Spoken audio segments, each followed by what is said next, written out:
ঠিক আছে, আমরা লাস্টে যে ম্যাথগুলো করছিলাম সেই ম্যাথগুলোর হচ্ছে আমরা যদি একটু ফর্মুলাগুলো আবার একটু দেখি। ফর্মুলাগুলো কি ছিল? প্রথমত ছিল হচ্ছে এই যে কোয়ান্টাইজেশনের, এখানে এল বলতে বোঝাইতেছিল কোয়ান্টাইজেশন লেভেল, এন বলতে হচ্ছে নাম্বার অফ বিট, ডেল্টা হচ্ছে স্টেপ সাইজ। ওকে, তারপরে হচ্ছে এল সমান two to the power N, এটা আমরা জানি। ডেল্টা সমান হচ্ছে E max, maximum energy minus minimum energy, sir ইয়েগুলো লেখা ছিল তো, হ্যাঁ, ডিভাইড বাই দেখা। এল। সো তুমি যখন নোট করবা ফর্মুলাগুলা কিন্তু সাথে সাথে লিখবা, মানে খাতায়। হুম। জি স্যার। মানে এমন একটা নোট খাতা বানাবো যে নোট খাতা তোমার বইয়ের এটা মতো একটা কাজ বই করবে। হয়ে যায় আর কি। জি স্যার। যে পরবর্তী যত এক্সাম আসবে আমি এই নোট খাতাটাতে একবার চোখ বুলাবো, আমার ম্যাথ গুলা দেখা হয়ে যাবে একবারে। 1 ঘন্টা নিয়ে বসবো, 1 ঘন্টায় ম্যাথ দেখা শেষ। জি স্যার। তারপরে হচ্ছে কোয়ান্টাইজেশন এরর, এটা বের করার ফর্মুলা হচ্ছে কোয়ান্টাইজেশন অ্যামপ্লিটিউড অ্যাম্পলিট voltage minus sampling amplitude voltage. Voltage. এটা মনে আছে কিনা? এই যে আমরা যখন হ্যাঁ। কোয়ান্টাইজেশনটা করি, কোয়ান্টাইজেশনটা যেখানে হওয়ার কথা সেইখানে না হয়ে এইখানে হওয়ার কথা, কিন্তু হয় এইখানে এসে, যে মাঝখানে যে গ্যাপটা থাকে সেই গ্যাপটা হচ্ছে আমার কোয়ান্টাইজেশন এরর। এরর। এরপরে হচ্ছে ম্যাক্সিমামের, ম্যাক্সিমামের হচ্ছে delta by two, quantization noise power, কোয়ান্টাইজেশনের ফলে যে নয়েজ সৃষ্টি হয় তার পাওয়ার, এটা হচ্ছে ডেল্টা স্কোয়ার বাই 12। সেই 5টা ফর্মুলা ছিল কোয়ান্টাইজেশনের থেকে, আর পিসিএম এর এখানে 11টা ফর্মুলা আছে, যার মধ্যে অনেকগুলোতে আমরা সেম জিনিস পাই। এফ এস সমান 2 FM, একবারে ঠোঁটস্থ করে ফেলতে হবে নাইকুয়েস্ট রেট বের করার সূত্র, এফ এস সমান 2 FM, যেখানে এফ এটা এস, তো অলসো স্যার স্যাম্পলিং রেট বের করার সূত্র। হ্যাঁ হ্যাঁ হ্যাঁ, যেখানে এফএসটা হচ্ছে আমার স্যাম, মানে আমরা যে ওয়েভটা পাই বা হচ্ছে ডেটা সিগন্যালটা পাই, সেই ডেটা সিগন্যালটাকে স্যাম্পলিং করার পরে যে ফ্রিকোয়েন্সি, সেই ফ্রিকোয়েন্সি হচ্ছে এফএস। আর এফএমটা হচ্ছে আমার ডেটা সিগন্যালটার ম্যাক্সিমাম ফ্রিকোয়েন্সি, ডেটা সিগন্যালটার ম্যাক্সিমাম ফ্রিকোয়েন্সি। টিএস সমান 1/FS, এটা হচ্ছে আমার নাইকুয়েস্ট ইন্টারভাল বের করার সূত্র। এবং নাইকুয়েস্ট ইন্টারভালের এই যে এফএস সমান আমরা আবার যে 2 FM, এই ভ্যালুটা এখানে লিখতে পারি। বিট রেট আরবি সমান হচ্ছে এন ইন্টু এফএস, একদম মুখস্থ করে ফেলতে হবে, R B equals to N into F S. এখানে এন হচ্ছে number of bit. Bit interval T S সমান হচ্ছে 1/RB, সমান 1/RB এর জায়গায় এন ইন্টু এফএস লেখা যায়। এরপরে ট্রান্সমিশন ব্যান্ডউইথ যদি বের করতে চাই কোনো একটা চ্যানেলের ট্রান্সমিশন ব্যান্ডউইথ বা ম্যাক্সিমাম ট্রান্সমিশন ব্যান্ডউইথও যদি বলে একই জিনিস হবে। সো এন ইন্টু এফএস এটা। তারপরে এই ব্যান্ডউইথ আবার ম্যাক্সিমামের ক্ষেত্রে হয় যে maximum bandwidth of A channel, এই সেম জিনিসই আসতেছে। সো ট্রান্সমিশন চ্যানেলের চ্যানেলের এমনি ট্রান্সমিশন ব্যান্ডউইথ বলুক বা হচ্ছে ম্যাক্সিমাম ব্যান্ডউইথ বলুক একই আসবে, কিন্তু মিনিমাম বললে 2 দ্বারা ভাগ হবে, RB/2। তারপর sampling rate of standard telephone system, এটা মুখস্থ একটা data, 8 kilohertz sampling rate of a standard telephone. Okay. আর সাইনোসয়েডাল ওয়েভের ক্ষেত্রে এসএনআর ডিবি বের করার ফর্মুলা হচ্ছে 1.8 প্লাস 6 এন, 1.8 প্লাস 6 এন। আর যদি সাইনোসয়েডাল না হয়, জাস্ট এই ওয়ানটা 4 হয়ে যাবে, 4 × 8 প্লাস 6 এন। আর এসএনআর ডিবি সমান আমরা জানি 10 লগ 10 বেস এসএনআর। সো এইখানে এসএনআর হচ্ছে signal to noise ratio. So signal to noise ratio, সিগন্যালের পাওয়ার নিল আর হচ্ছে নয়েজের পাওয়ার নিল, তাদেরকে রেশিও আকারে প্রকাশ করলাম অথবা অনুপাত আকারে প্রকাশ করলাম, PS/PM। আর যদি কোনো ধরনের এরকম পাওয়ার না দেওয়া থাকে, সিগন্যাল নয়েজ এদের পাওয়ার যদি না দেওয়া থাকে, যদি এল দেওয়া থাকে, তাহলে আমাদের ফর্মুলা হচ্ছে এটা 3L² বাই 2, এই জায়গাটাতে এটা বসে। তো এই ছিল ফর্মুলা। এবার একটা ম্যাথে যাই। এ টিভি সিস্টেম আছে তো নাকি? হ্যাঁ sir. Bandwidth of 4.5 megahertz, 4.5 megahertz. This signal is sampled, quantized, and binary encoded. to obtain a PCM signal. এবার এখানে এ নাম্বারে বলতেছে যে determine the sampling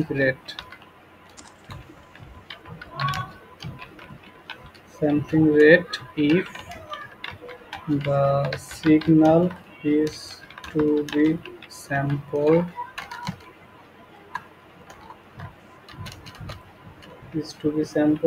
at a rate 20% above the Nyquist rate. R B নাম্বারে বলতেছে if the samples are quantized into 1024 level,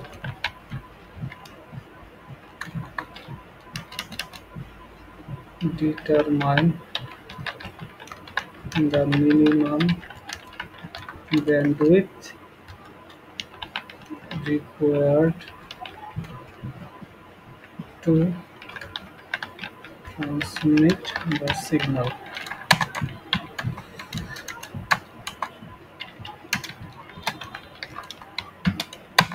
আচ্ছা, তো এখানে বলতেছে যে এটা টিভি সিস্টেম আছে বা টিভি আমাদের আছে, তো ওইটাতে এখানে যে সিগন্যাল আসে বা সেটার হচ্ছে ব্যান্ডউইথ, সিগন্যাল আসার ব্যান্ডউইথ বা যে চ্যানেল হয়ে আসে সিগন্যালটা, সেটার ব্যান্ডউইথ হচ্ছে 4.5 মেগাহার্টজ।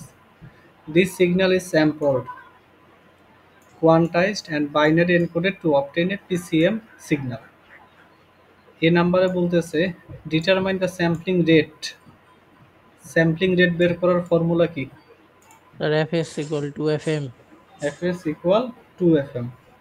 আর হচ্ছে এখন বলছে স্যাম্পলিং রেটটা বের করতে হবে যদি সিগন্যালটা কত রেটে স্যাম্পল করা হয়, 20% অ্যাবভ দ্য নাইকুয়েস্ট রেট, নাইকুয়েস্ট রেটের থেকে 20% বেশি বা 20% উপরে একটা রেটে আমি যদি সিগন্যালটাকে স্যাম্পলিং করি তাহলে স্যাম্পলিং রেট কত আসবে এটা বের করতে বলছে। আর বি নাম্বারে বলছে যদি স্যাম্পলিংটা যদি আমরা এই লেভেলে কোয়ান্টাইজেশনটা হয়, যে স্যাম্পলস আর কোয়ান্টাইজড যদি মানে কোয়ান্টাইজ করি, যদি কোয়ান্টাইজেশন অ্যাপ্লাই করে সেটার লেভেল দিয়ে দিছে আমাকে 1024। এবার বলছে determine the minimum bandwidth required to transmit the signal, determine the minimum bandwidth required to transmit the signal. সেখানে ব্যান্ডউইথ, মিনিমাম ব্যান্ডউইথ বের করতে বলছে। মিনিমাম ব্যান্ডউইথ বের করার ফর্মুলা কি? RB/2। RB/2। ঠিক আছে, তাহলে আমাদের এখানে কি কি দেয়া আছে আমরা একটু দেখি। প্রথমত হার্টজে দেয়া আছে যে জিনিসটা, সেটা ব্যান্ডউইথকে আমরা FM দিয়ে লিখি, তাই না? ম্যাক্সিমাম, একটা সিগন্যালের ম্যাক্সিমাম ফ্রিকোয়েন্সি, ওইটা হচ্ছে ব্যান্ডউইথ বলতেছি। ব্যান্ডউইথ মানে কি মনে আছে? স্যার ব্যান্ডউইথ মানে হচ্ছে স্পিডটা, সিগন্যালটা কত মানে রেটে যাইতেছে, কি পরিমাণে যাচ্ছে, ঠিক আছে। আর ক্যাপাসিটি হচ্ছে আমার ওই কতটা চ্যানেলটার যে উইথ বলা যায়, উইথ, জি স্যার, প্রশস্ত, একবারে কি পরিমাণ ডেটা ফ্লো হইতে পারবে সেইটা। আর এই যদি একটা পয়েন্ট ধরি, এই পয়েন্টের জায়গাটা থেকে কতগুলো সিগন্যাল যাচ্ছে এবং তার যাওয়ার যে স্পিডটা, সেই স্পিডটা হচ্ছে আমার ব্যান্ডউইথ, কতটা স্পিডে যাচ্ছে সেটা। ঠিক আছে, এইগুলো আমরা অলরেডি দেখে ফেলছি। তো এখান থেকে FM সমান আমার দেয়া আছে 4.5 মেগাহার্টজ, এটা দেয়া আছে। এবার এ নাম্বারে যেটা বলছে আমাকে নাইকুয়েস্ট রেটের থেকে 20% বেশি। তো স্যাম্পলিং রেটের আমরা ফর্মুলাটা জানি, স্যাম্পলিং রেটের ফর্মুলা আমরা জানি যে fs equal to সমান 2 into fm। তাহলে 2 into 4.5 সমান কত আসে? 9। Mega hertz. হার্স এখন তবে এটাকে আমরা লিখতে পারি 9 × 10⁶ হার্টস। হার্স এটা হচ্ছে যদি আমি হার্টজে কনভার্ট করি। তো এটা গেল। এখন আমাকে এই যে 20% অ্যাবভে যে যদি আমি করি, এটা তো এক প্রকার আমার একটা নাইকুয়েস্ট রেট পেলাম, হ্যাঁ তাই না? হ্যাঁ নাইকুয়েস্ট রেটটা পাইলাম। তো নাইকুয়েস্ট জি রেটটা যেটা পাইছি সেটা তো ঠিক আছে, কিন্তু আমার দরকার কি? টোয়েন্টি আমার পার্সেন্ট দরকার এর বেশি। থেকে 20% বেশি রেটে যদি আমি স্যাম্পলিং করি, সেই স্যাম্পলিং রেটটা আমার দরকার। তাহলে 20% অ্যাবভে যদি হচ্ছে আমি স্যাম্পলিং রেটটা বের করি, সেটা কত হলো?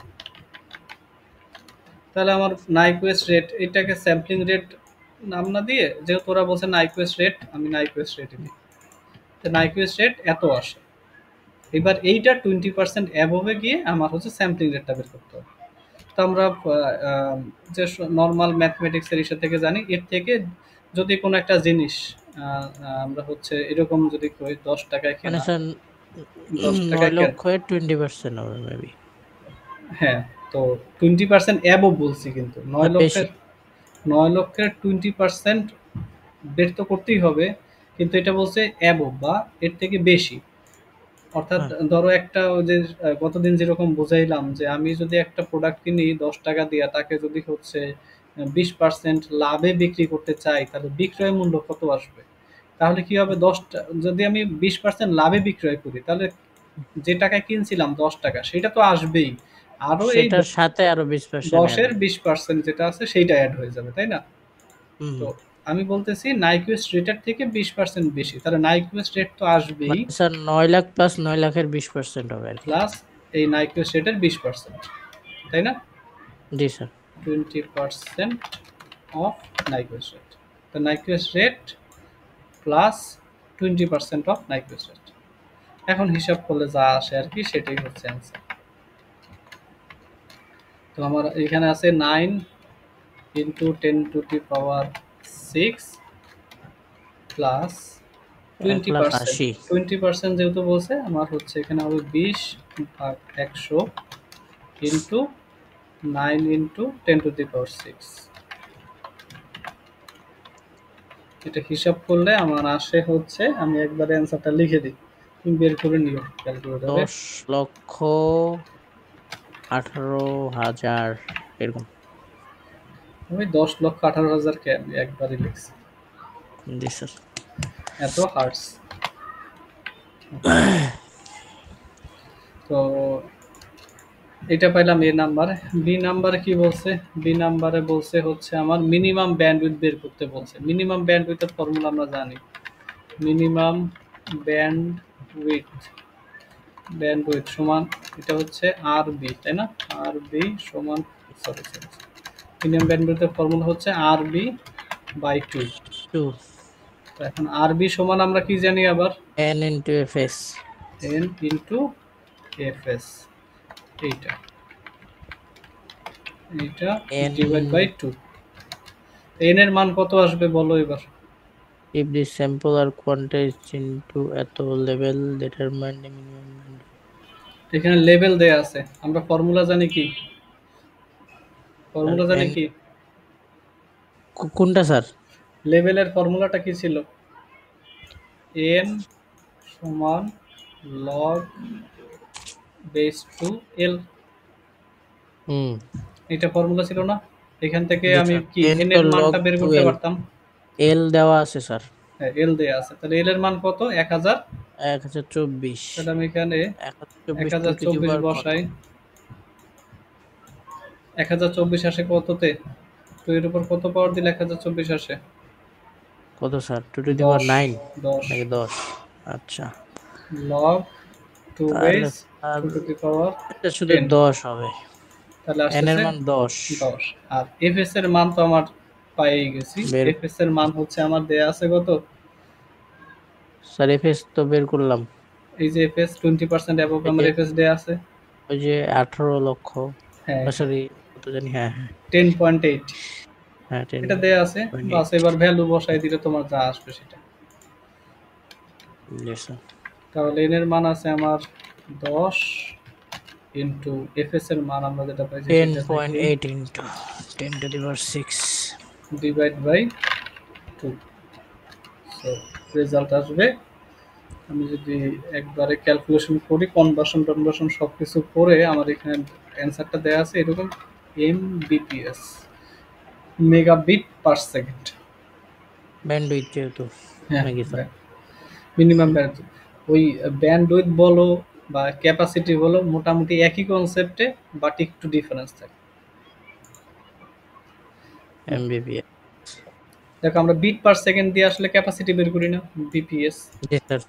তো এটা ক্যাপাসিটি, হ্যাঁ মিনিমাম ব্যান্ডউইথ ওই একই বোঝায়, যতটা স্পিড ওই আলাদা হার্জে দিয়ে থাকলে সেটাকে হচ্ছে আমরা ফ্রিকোয়েন্সি আকারে চিন্তা করব, আর যদি এরকম বিট পার সেকেন্ডে দেওয়া থাকে তাহলে আমরা ব্যান্ডউইথ আকারে বুঝবো আর কি।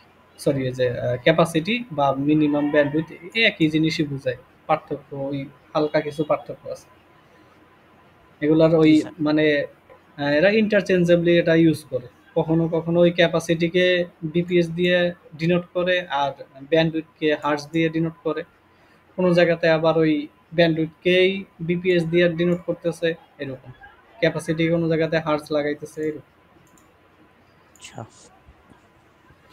যাই হোক, তো এটা হলো, এরপরের ম্যাথে যাই।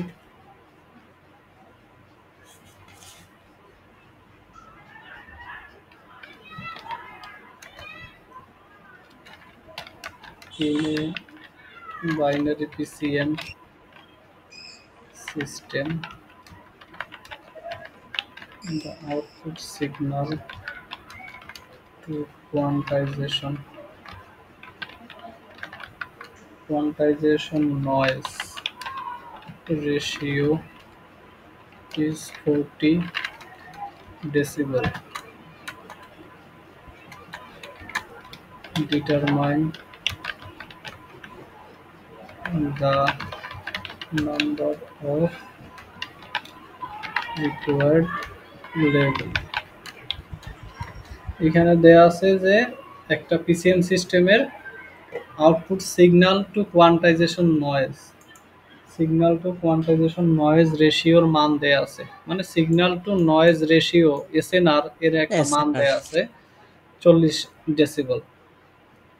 এইটার বলছে ডিটারমাইন করতে, বলছে কতগুলো লেভেল লাগবে কোয়ান্টাইজেশনের ক্ষেত্রে। তো কোয়ান্টাইজেশন এবং এসএনআর সহ, মানে কোয়ান্টাইজেশন লেভেল, এই লেভেল এবং এসএনআর সহ আমাদের একটা ফর্মুলা আছে। ফর্মুলাটা কি মনে আছে? জি এসএনআর, স্যার। ডিবি। হ্যাঁ এসএনআর ডিবি, যেহেতু আমার এইখানে কিসে দেয়া, ডেসিবলে দেয়া, ডিবি সুতরাং ডিবি ইউজ হবে। 10 log 10 এসএনআর। 10 লগ 10 বেস, যেহেতু আমার এখানে লেভেল চাইছে এসএনআর এর জায়গায় আমরা লিখব 3L² এল স্কোয়ার বাই বাই 2। 2। বুঝতে পারছি। এবার জি স্যার। এসএনআর এর ডেসিবলে মান দেওয়া আছে কত, 40, বসাও 40,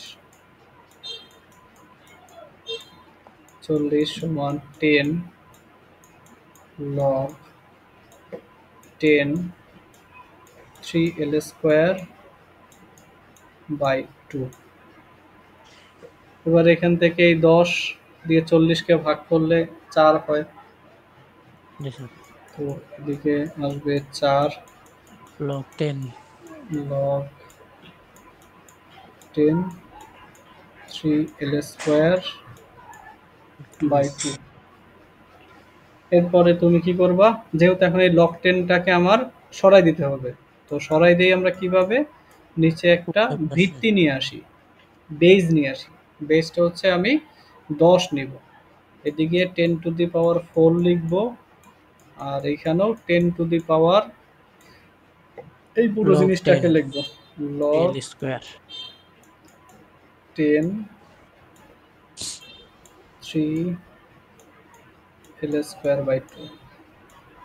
সো 10 লগ বেস 10 এরকম থাকলে এটা ভ্যানিশ হয়ে যায়, সো থাকে এখানে 3L² বাই 2, আর এই পাশে যে 10⁴ আছে সেই 10⁴টা থাকলো।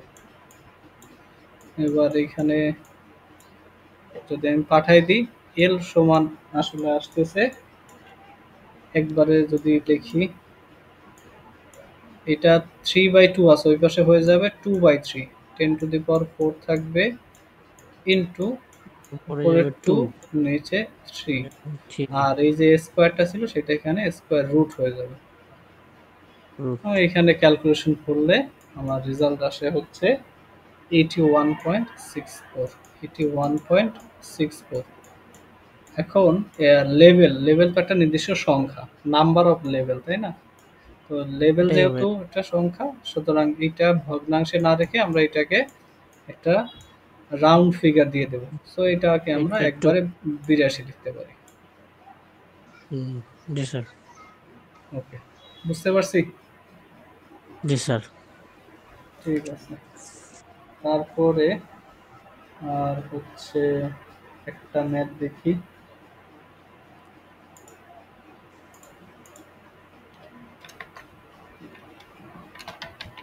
Calculate the Nyquist rate and Nyquist interval where the সিগন্যালের একটা ইকুয়েশন দেওয়া আছে, এম অফ টি সমান হচ্ছে 2 sin 4 pi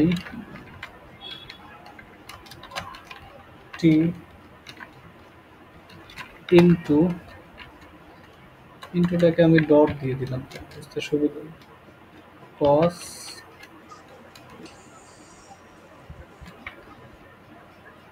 সাইন 4, আচ্ছা, কস 2 pi into T.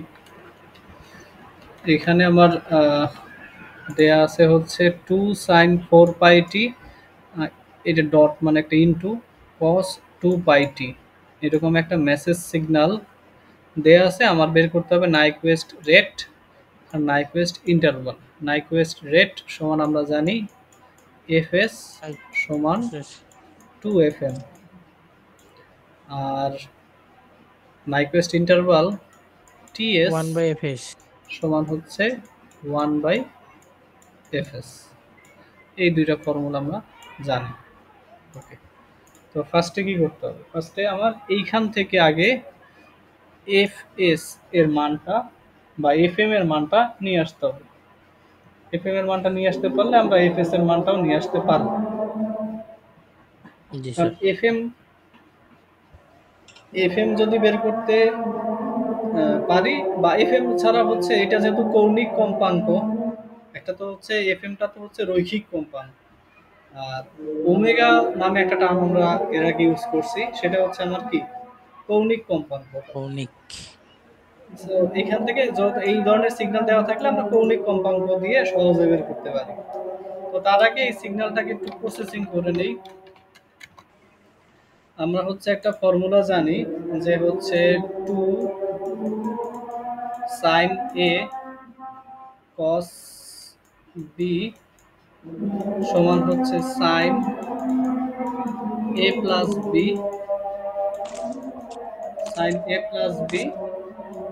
plus sin A minus B, এইরকম একটা ফর্মুলা আমরা জানি। সাইন এ কস বি সমান হচ্ছে সাইন এ প্লাস বি প্লাস সাইন এ মাইনাস বি। এবার জি। এই ফর্মুলাটা আমরা ছোটবেলায় ত্রিকোণমিতিতে ব্যবহার করছি। তো এটা একটু খাতায় লিখে ফেলো, 2 sin A লিখছি cos B স্যার, লিখছি। সমান sin A plus B plus sin A minus B। তো এই ক্ষেত্রে এটা বসাই 2 sin, এখানে a এর জায়গায় আসবে এইটা, হুম। ইন। আর হচ্ছে বি এর বেলায় cos b, cos আছে, বি আসবে এইটা। হুম। তো ওই অনুযায়ী যদি তাহলে আমরা হবে হচ্ছে বসাই সাইন তাহলে আসবে 2 সাইন। সাইন এর জায়গায় বসাই হচ্ছে 4 পাই টি, 4 পাই টি প্লাস প্লাস বি, বি মানে হচ্ছে আমার এই যে টু পাই টি, টু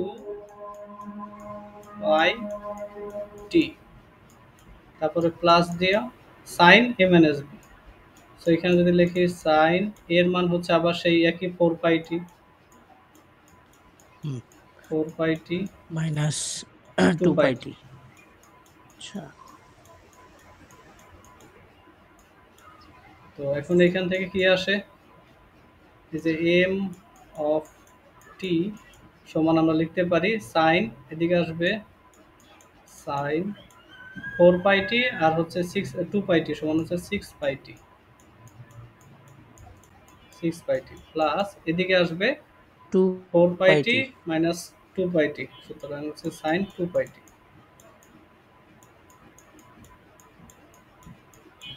এটা আসতেছে। জি স্যার। তো আমরা এই জিনিসটুকরে একটা আলাদা জায়গাতে রাখে নিই।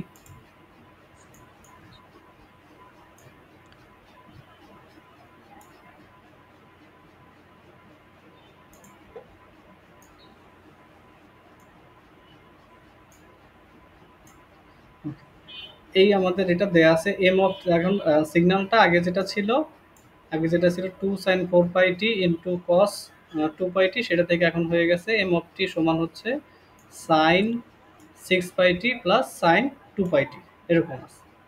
তো থাকলো এবার হচ্ছে আমি এখান থেকে যদি আমাদের যে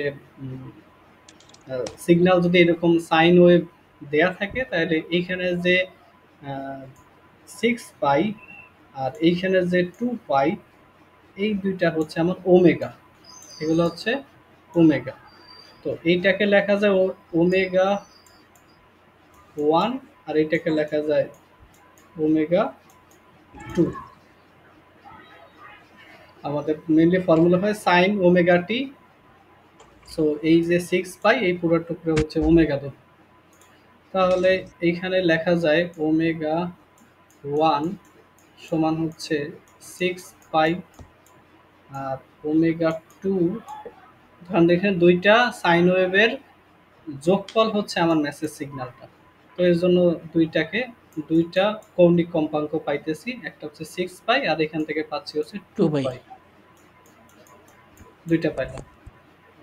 এখন এই দুইটার মধ্য থেকে আমরা যদি ম্যাক্সিমাম কৌণিক কম্পাঙ্ক বের করতে চাই, ম্যাক্সিমাম কৌণিক কম্পাঙ্ক আমরা যেরকম এফ এস সমান টু এফ এম লিখতাম। তো এই যে এফ এম, এফ এমটা কি ছিল? Maximum frequency. ম্যাক্সিমাম ফ্রিকোয়েন্সি, সিগন্যালের ম্যাক্সিমাম ফ্রিকোয়েন্সি। তবে এটা ছিল রৈখিক বা লিনিয়ার, আর এটা হবে কৌণিক, কৌণিক কম্পাঙ্ক, ম্যাক্সিমাম কৌণিক কম্পাঙ্ক। ম্যাক্সিমাম কৌণিক কম্পাঙ্ক ডব্লিউ এম, এটা হচ্ছে এই দুটার মধ্যে যেটা বড় সেটা আসবে রেজাল্ট। তো এই দুটার মধ্যে সিক্স থেকে পাই। বড়কে সিক্স পাই, সুতরাং ডব্লিউ এম সমান হবে ডব্লিউ ওয়ান তথা সিক্স পাই। ডব্লিউ এম পেয়ে গেলাম। এখন ডব্লিউ এম যেরকম আমার এফ এস সমান হচ্ছে টু এফ এম একটা সম্পর্ক আছে, ঠিক একইভাবে ডব্লিউ এস সমান টু ডব্লিউ এম একটা সম্পর্ক আছে। এফ এস এফ এম এটা যদি রৈখিক কম্পাঙ্কের ক্ষেত্রে, আর কৌণিক কম্পাঙ্কের ক্ষেত্রে হচ্ছে ডব্লিউ এস সমান to W M, W. W M. তাহলে এখান থেকে আমি ডব্লিউ এস এর মানটা বের করতে পারি, টু ইন্টু ডব্লিউ এম এর মান আমরা বের করে রাখছি সিক্স পাই, দিকে সিক্স পাই বসাই দিই, সমান আসতেছে হচ্ছে আমার টুয়েলভ পাই। ডব্লিউএস এর মান বের করে ফেললাম।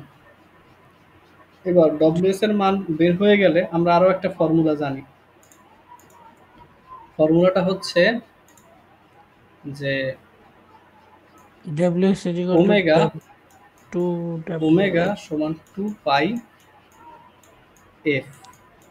রৈখিক কম্পাঙ্ক আর কৌণিক কম্পাঙ্কের মধ্যে সম্পর্ক হচ্ছে এটা, omega equal two pi F, omega equal two pi F. তাহলে এখানে ওমেগা এস এর মান দেয়া আছে, আমি এই দুইটা জায়গায় যদি এস বসাই দিই, ওমেগা এস আর টু পাই এফ এস, তাহলে এখান থেকে এফ এস এর মানটা খুব ইজিলি বের করা যায়। সুতরাং এফ এস সমান হবে হচ্ছে ওমেগা এস ডিভাইড বাই 2 পাই।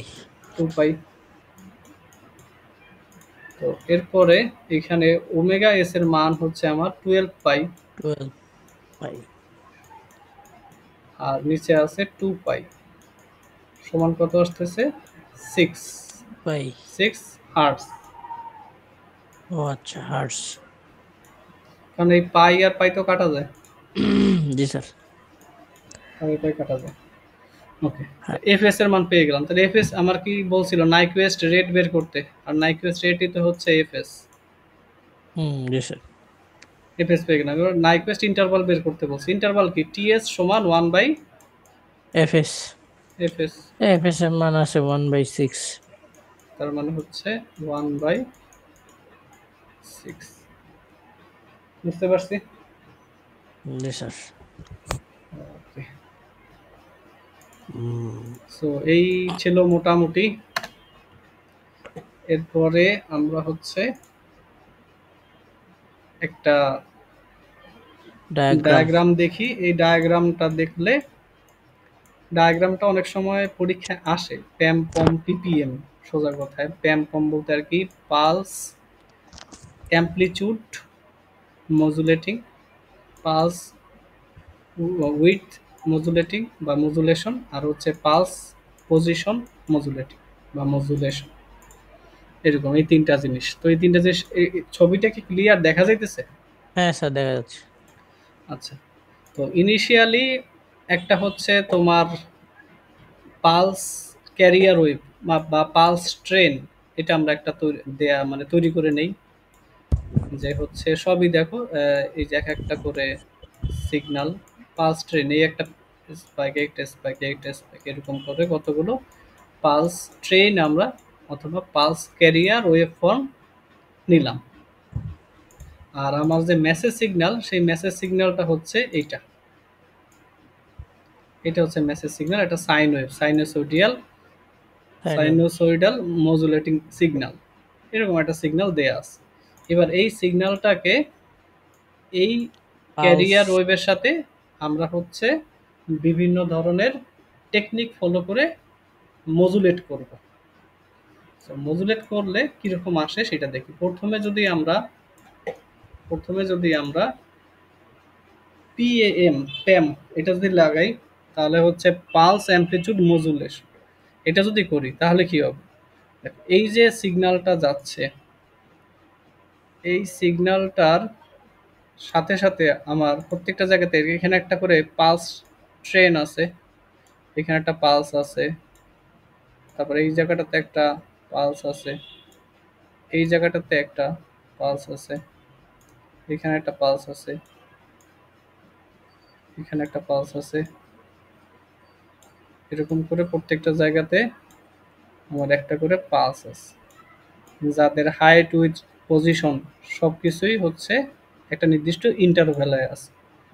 ধরে নিলাম 1 সেকেন্ড পর পর আছে পালসগুলো, বা 0.1 সেকেন্ড বা 1 মিলি সেকেন্ড পর পর একটা পালস আছে। এবং তার উপরে হচ্ছে আমার কি আছে, এই যে সিগন্যালটা আছে। এবার পালস অ্যামপ্লিটিউড মডুলেশন করলে যেটা হবে, যে এই যে কালো রঙের যে আমরা পালস গুলো দেখতে পাইতেছি আর সিগন্যালটা দেখতে পাচ্ছি, এদের ভিতরে কনভলিউশন করবে। এবং ঠিক এই সিগন্যালটা, আমাদের যে মেসেজ সিগন্যাল, এটা হচ্ছে মেসেজ সিগন্যালটা M(t). এই মেসেজ সিগন্যালটা যখন খুবই লোয়েস্ট পয়েন্টে আছে, অর্থাৎ একদম জিরোতে আছে, শুরুতে। সো ওই সময় কি হবে? ওই সময় হবে হচ্ছে পালস যে পিকটা সেটা কমে যাবে। যেমন এখানে পালসের পিকটা কমে গেছে। এরপরে সিগন্যালটা আস্তে আস্তে উপরের দিকে, পিকের দিকে যাইতে থাকবে, একদম পিক ভ্যালু এদিকে যাইতে থাকবে। তো যত উপরের দিকে যাইতে থাকবে আমার পালসটাও, পালসের যে হাইট সেটা আস্তে আস্তে বাড়তে থাকবে, এবং যেখানে পিক সেইখানে সর্বোচ্চ হবে। যে পজিশনে পিক সেইখানে বরাবর সর্বোচ্চ দুইটা স্পাইক পাওয়া যাবে। দুইটা দেখাইছে এইখানে। তুমি যদি আরো ভিতর থেকে ডট ডট লাইন এরকম আরো আঁকতা, তাহলে আরো অ্যাকুরেটলি দেখা যেত। তো এরপরে পিক এ গিয়ে সর্বোচ্চ হাইট হয়েছে, তারপরে আবার যখন নিচের দিকে নামতেছে, তখন আবার পালসগুলোর হাইট আস্তে আস্তে ছোট হয়ে যাইতেছে, ছোট হয়ে যেতেছে। এবং এই ছোট হইতে হইতে যখন সিগন্যালটা নেগেটিভ দিকে যাচ্ছে, তখন এই পালসগুলোর হাইট সব থেকে কম। যখন একদম লোয়েস্ট বা নেগেটিভ পিকের দিকে যায়, তখন সব থেকে কম। ছোট হাইটের আমি হচ্ছে পালস পাবো। নেগেটিভ দিকে পালস কিন্তু যাবে না। সিগন্যালটা নেগেটিভ নেগেটিভ দিকে গেছে, কিন্তু পালস হয়ে যাবে পরিমাণে বা হাইটে খুবই ছোট। জি স্যার। ঠিক আছে? নেগেটিভ দিকে যাবে না, বাট কম হবে। কম হবে। এটাই তো হচ্ছে তোমার অ্যামপ্লিচিউড। অ্যামপ্লিচিউড এই যে এইটুকু হাইট বলতে আসলে অ্যামপ্লিচিউডকে বোঝায়। তাহলে এই অ্যামপ্লিচিউডের মান আস্তে আস্তে কমে যাবে। আবার যখন সে পজিটিভ দিকে যাওয়া শুরু করবে, তখন আমার আস্তে আস্তে পারবে। এটা আস্তে আস্তে বাড়তে থাকবে এবং বাড়তে বাড়তে পজিটিভ পিক যখন আসবে আবার, যেমন এরপরেই তো এখান থেকে পজিটিভ পিক চলে আসবে। এই পজিটিভ পিকের এখানে আবার সেরকম একটা বড় স্পাইক পাওয়া যাবে। এটা কি হলো? এটা হচ্ছে pulse amplitude pulse modulation. Amplitude modulation. এরপরে হচ্ছে পিডাব্লিউএম। পিডাব্লিউএম হচ্ছে উইথ আমার with, pulse with modulation. Modulation. তো যেহেতু উইথ বলছে, তার মানে বুঝতে পারতেছো মোটা আর চিকন হবে। তো কনসেপ্টটা যখন খুব ইজি। যখন উপরে পজিটিভ থাকবে পিক, তখন সবচেয়ে মোটা। তখন সবচেয়ে মোটা স্পাইক পাবো। আর যখন হচ্ছে নেগেটিভ পিকের দিকে যাবে, তখন সব থেকে পাতলা স্পাইক পাবো। হুম, সো এইটা আস্তে আস্তে আবার এদিকে যখন পজিটিভের দিকে উঠতে থাকবে, আস্তে আস্তে আচ্ছা। এই পালসগুলোর উইডথও বাড়তে থাকবে। বাড়তে বাড়তে যখন হচ্ছে আবার সেই পজিটিভ পিকে চলে যাবে, তখন আমার পালসটা আবার অনেক বেশি মোটা হয়ে যাবে। এটা হচ্ছে পিডব্লিউএম। আর লাস্ট যেটা আছে সেটা হয়েছে পিপিএম। সো পিপিএমটা হচ্ছে pulse position,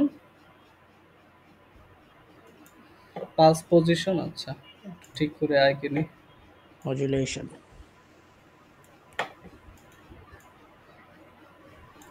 pulse position modulation. So pulse position মডুলেশনে হচ্ছে এবার আর হাইট উইথ কিছু বাড়বে না, শুধু তার পজিশনটা ডানে বামে সরবে। সো যখন আমি আস্তে আস্তে পজিটিভ পিকের দিকে যাব, এদিকে যাব, আস্তে আস্তে পজিটিভ পিকের দিকে যাব, তখন সে তার পজিশন থেকে বাম দিকে সরবে। কোন দিকে? বাম দিকে সরতে থাকবে। যেমন হাইয়েস্ট এইখানে, পিকের তত বেশি বামে। হ্যাঁ। সো একদম ইনিশিয়ালি জায়গাটা জায়গায় আছে, যেহেতু এখানে জিরো। তারপরে আস্তে আস্তে বাড়তেছে, বাড়তে বাড়তে ধরো এই পজিশনে, এই পজিশনে যখন বামে। আসতেছে, তখন আমার স্পাইকটা, তার যে যে ডটেড লাইনটা আছে সেটা থেকে একটু বামে সরে গিয়ে এইখানে হয়েছে।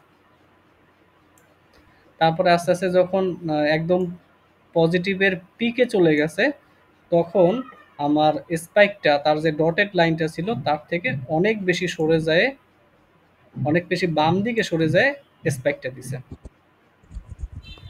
আবার যখন এই পিক থেকে এই নিচের দিকে নামতে শুরু করবে, তখন আবার আস্তে আস্তে এই স্পাইকগুলো এই ডটেড লাইনের কাছাকাছি চলে আসতে থাকবে এবং আস্তে আস্তে যখন এই পজিশনে আসবে, এই পজিশনটাতে আবার ঠিক ডটেড লাইনের উপরেই একটা স্পাইক দিবে, একদম বরাবর। বরাবর। যেমন মানে এখানে জিরো আছে। জিরো। আমার এখানে ডটেড লাইনগুলো অনেক ফাঁকা ফাঁকা, ধরো ডটেড লাইনটা এইখান থেকে যদি আসে। নেগেটিভ দিক গেলে আবার ডান পাশে সরবে। হ্যাঁ, যদি নেগেটিভ দিকে যায় তখন আবার হচ্ছে ডান দিকে সরে আসবে। সো একদম নেগেটিভের পিকে যখন যাবে তখন সর্বোচ্চ ডানে যাবে। আবার যখন নেগেটিভ দিক থেকে যাইতে যাইতে সে আবার পজিটিভ দিকে মুভ করা শুরু করবে, তখন আবার সে আস্তে আস্তে বাম দিকে সরা শুরু করবে। মানে পজিটিভের দিকে গেলে বাম দিকে যাবে স্পাইকগুলো, আর নেগেটিভের দিকে গেলে ডান ডান দিকে। দিকে যাবে। নেগেটিভের সর্বোচ্চ বা সব থেকে লোয়েস্ট যে পিকটা আছে সেইটা, সেইখানে সর্বোচ্চ ডানে যাবে। আর পজিটিভের যে পিক আছে সেইখানে সর্বোচ্চ বামে সর্বোচ্চ যাবে। বামে থাকবে। জি বুঝতে স্যার। পারছি এই গ্রাফটা? জি স্যার। এই গ্রাফটা আমি ক্লাসে দিয়ে দিব, অনেক ক্লাসরুমে। ঠিক আছে স্যার। ওকে।